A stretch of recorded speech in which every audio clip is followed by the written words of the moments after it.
Hey everyone, this is Dice T, and I want to give you a little progress update on Starforged.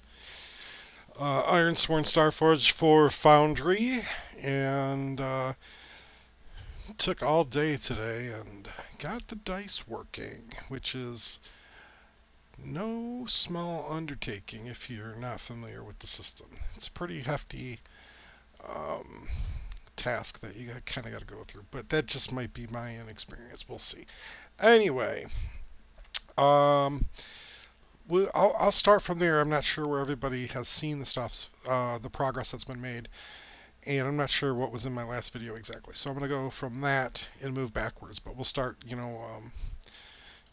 so we have a place to roll on. We'll just create that sector and get it up and running, and then we'll take the character sheet. We'll actually drop Omar's spaceship down on the sheet. I think this might be cool with the Fog of War. We'll see. They could add some interesting elements of immersion to the game, but it just happens I had it turned on. But for now, anyway, we have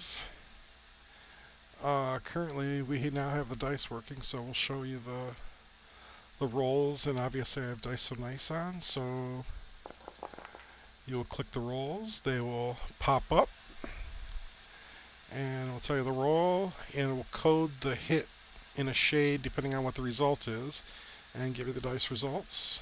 So we'll roll a few and see what else we can get. So weak hit's got a fainter green. A miss is a light red. See if we can get some opportunities and consequences. I won't spend all day on it, because when with the lights on, it'll want me to. It won't behave. I mean, you would think it should be 1 out of every 10 should be the same, but there's this opportunity. So you got a bold green. Let's see if we can get a consequence. Give it a few seconds.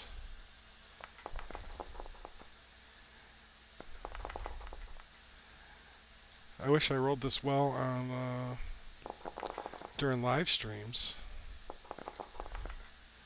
I get crushed in live streams. I already lost a character. Give it a few more rolls.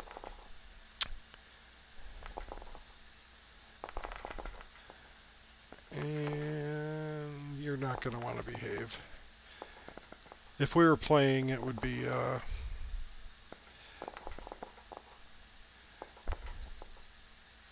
anyway, it's a dark red, and it says consequence, and that's about it. So anyhow, I still have some more work to do on the rolls. Like for instance, burning momentum. You can roll health, spirit, and supply by clicking the top of the bars.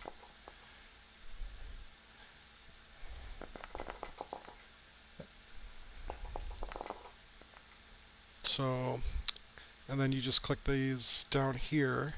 The game plan is to have a little snapshot of this down at the bottom, so you don't always have to have the character sheet up. So just have with all your attributes and abilities, and possibly a couple rolls from the tables that you use more frequently down here. But character sheets, I think I showed you a lot of this with all the impact and all the impacts in here. Not much else to show in this area, but getting the dice rolls up and running was a huge undertaking. And where's my sun at? Did my sun pop out?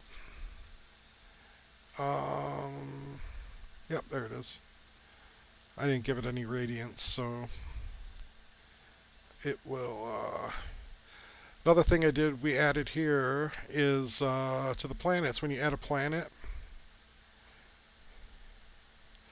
it shows up in the list. I believe I showed this off, but now you can you'll be actually able to remove it from the list. It doesn't remove it from the map. I'm not sure how we're going to go about doing that yet, but that's something we want to be able to do. But at least to be able to move it from the list, you can remove the stuff manually. These are static. So um, we just have to figure out a way.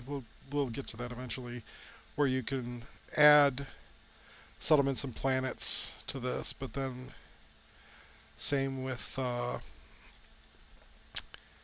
these connections are coming up soon on the list, and so yeah, there won't be any connections. I think I just have it linked to a role. I was doing just showing the buttons were working. Yeah, I gotta see. I saw the dice. The listener doesn't have the other side. It only just listens for the rolls, and the other side it hasn't been coded yet. And that's really the dice rolling thing's a huge step, because now once the character sheet is up and running and able to support the basic things like the progressions, you can still track everything. I mean, technically, the game is the system's playable. Right now, you would just have to track all your progresses in the items section, which that's how I do it for Ironsworn anyway. Um, and but we want to be able to have all the legacy shown, all your assets being shown, progressions, and then journal is completed progressions. So when you actually complete it, whether it's failed or bond or success, it'll have a history of your progressions in here sorted by successes and failures. That way you can track, have a little history, which you can actually also keep notes in there. That's really about it. That's the big reveal today, is that this is a huge step in getting this thing out and being able to be used at the very least. And then at that point, we can start introducing, cleaning up all the features and anything else that might be out in the open. So that's a huge step, and pretty excited about that. But anyway, that's not about it for all we have today. So if you have any questions, any comments, post in the comments down below. I'm moving at a decent clip for someone who's just kind of an amateur coder. I'm moving at a decent clip because I've got some free time that I can spend focused on this, and I want to get this up and running because I want to get out there and I want to get there and play. Oh, I do have one other thing we're starting to put in. You might have noticed we do have planet names in here now, and I've got a lot of planet names in the system already, but have not even begun to get them in. I'm not sure the core system is not going to come with all the ones that I have in here, but it gives you an option, or it gives you the ability right here to see how to expand on this. So we have planet names. All I got to do is drop a a table in here with planet names. So as you see, I've got this. I got a PDF called 1,000 Planet and Star Names, and I'm populating tables of 100 at a time, and just dropping them in there. And as soon as I drop them in there, they're immediately in the system. So you can create content super easy, and anything that's in these bracketed folders are the ones that you're going to be able to just drop tables into, and then it'll roll randomly from all the tables. And so that's how fast you can expand the system. Other things will work differently, but we'll get to that.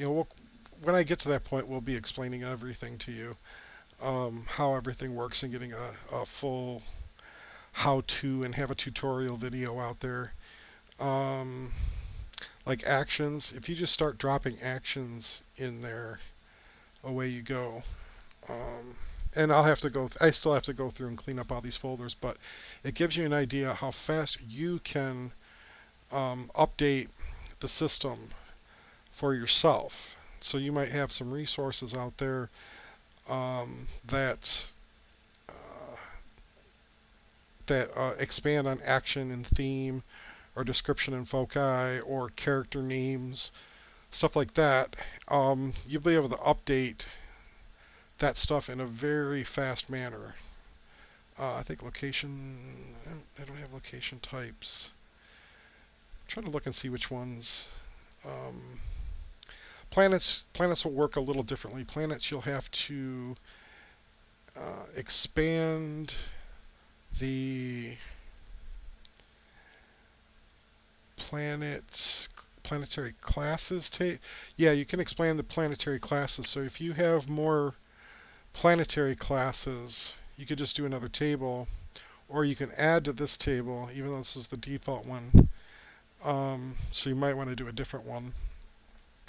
As long as you follow the naming convention on this, so anything you would have desert, if you had, let's say, Gaia World, so you would type in your folder as Gaia World, and then you'd have all these different tables in here named identically in the same format with the same type of content, obviously, because that's how you want to create, to have that consistency and unity and filling up the correct information. As long as you have Gaia World Atmosphere, it'll roll on the Gaia World Atmosphere table, life, observed from space, planet side features, and so on. And the same would hold true for sectors. Like we have a sector, this doesn't have brackets on it yet, but it will. Sector prefixes, sector suffixes, I'm adding stuff to this all the time. And all these things you can add and expand upon. And once it's all finished, it'll all be in brackets, so it'll be obvious where you need to drop things if you want to expand. Starships, same thing.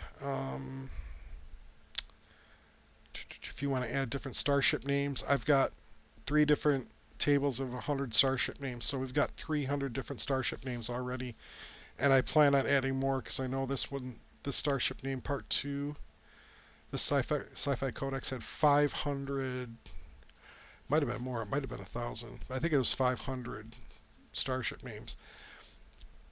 But you could add anything to that. You could add a focus table into there. Just to give it, just to add different variety. So you can add tables into anything, and it'll roll from any of the tables randomly.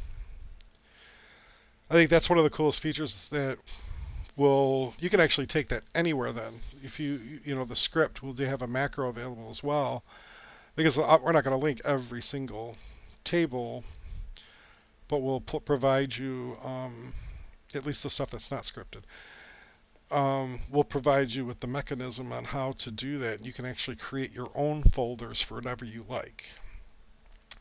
And then just have a macro that rolls off the group of them.